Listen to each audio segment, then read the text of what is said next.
구내염 아이는 뭐 특별하게 이건 잘 먹고 이거는 못 먹고 하는 경우들이 없고 다양하게 먹을 수가 있어요. 예를 들면 어떤 아이는 건사료만 좋아해. 구내염이어도. 또 어떤 아이들은 당연히 습식이나 더 부드러운 걸 먹는 걸 좋아하는 경우도 있어요. 왜냐면 건사료를 좋아하는 아이들은 빨리빨리 삼켜 먹으니까 입 있는 다른 곳들을 건드리지가 않잖아요. 예를 들면 이제 혀에 돌기가 있죠. 그 부분은 칫솔과 같은 역할을 하기 때문에 너무 부드러운 거를 많이 먹으면 그거를 이제 알아서 닦아야 되잖아요. 입에서. 그러니까 하면서 아픈 부위를 건드리는 걸 싫어하는 아이들. 그런 아이들은 건사료를 삼켜 먹는 걸 좋아하기도 하고, 어떤 아이들은 목구멍염이 너무 심하면 건사료를 먹을 때마다 건드려요.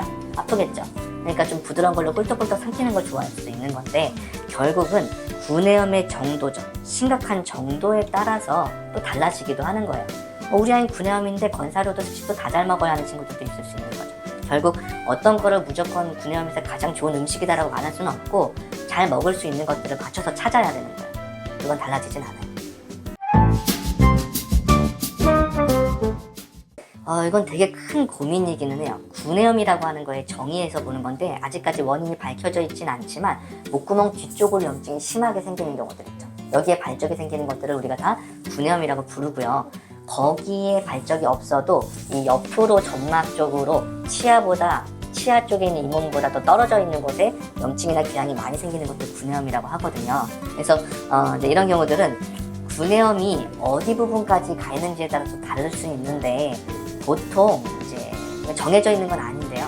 여기 뒤에가 빨개, 그리고 헐었어. 붉은 점막 염증이 퍼져서 이렇게 만지거나 건드렸을 때 피가 날 정도로 되어 있는 발적들은 그 어떠한 치료를 통해서도 이빨에 발치 없이 이게 낫게 되는 경우들이 아직 없어요.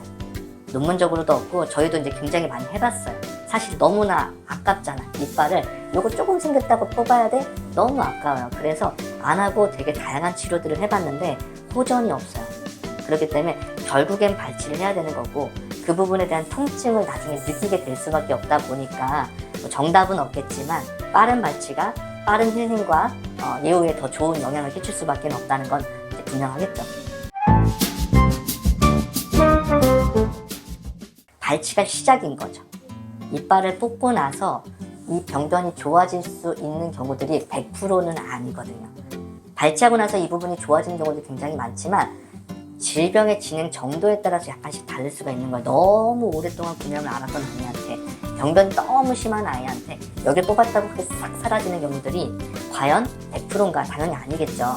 얼마 나이가 안 됐어요. 생긴 지도 얼마 안 되고 발치도 심하지 않아. 당연히 이런 아이들은 어금니 있는 데를 발치를 했을 때 그 부분이 좋아질 확률도 높겠죠. 그럴 수밖에 없어요. 구내염이 전발치 이후에 다시 어떤 부분이 이렇게 생기는 경우도 아직 한 번도 본 적은 없어요. 다시 말하면 기존에 구내염이 있던 아이가 좀 좋아진 것처럼 보이다가 다시 발적이 생기는 경우들이 있을 수 있지만 아예 없던 아이가 여기가 생기지는 않아요.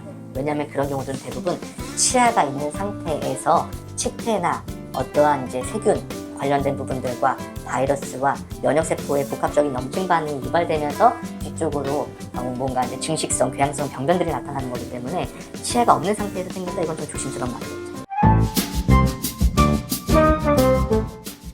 전발치를 하자마자의 사료의 급여는 이제 여기를 다 꼬맸잖아요. 실밥이 많기 때문에 혀에 굉장히 많은 이물감들이 느껴져요. 먹을 때마다 불편하겠죠. 그래서 먹기 편한 것들 위주로 주시는 게 가장 좋긴 합니다. 뭐 부드러운 것들이나 뭔가 이제 넘기기 좋은 것들 있죠. 그런 것들을 권장하고 있어요.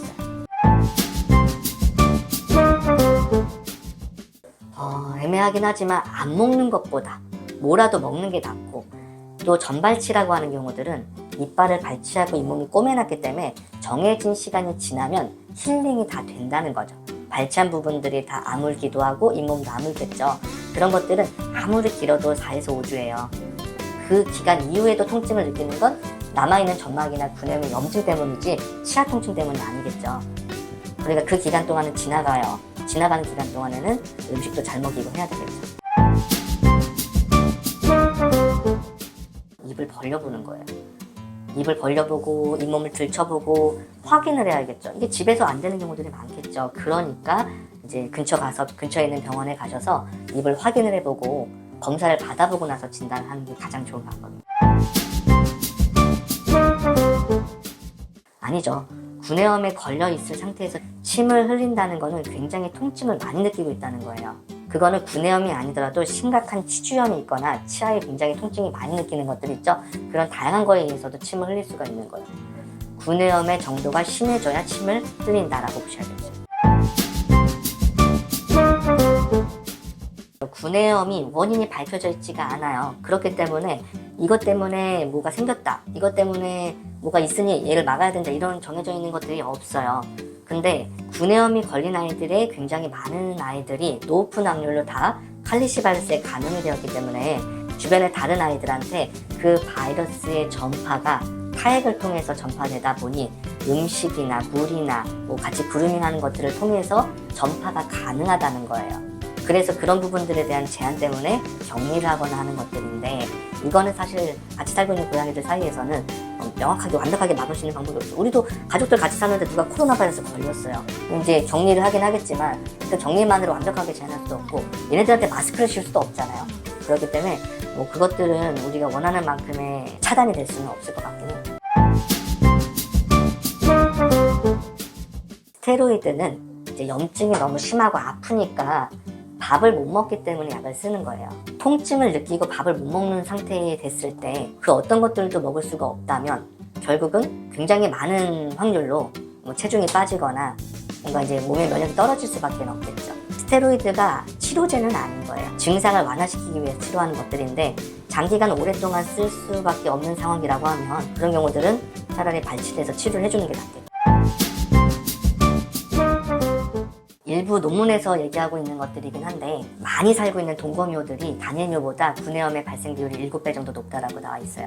또는 한 마리가 늘어날 때마다 구내염 발병이 70% 이상 증가할 수 있다라고 되어 있다 보니 단일묘보다는 구내염이 동거묘나 다양한 아이들을 키우고 있을 때 더 많이 생길 수 있는 확률은 존재합니다.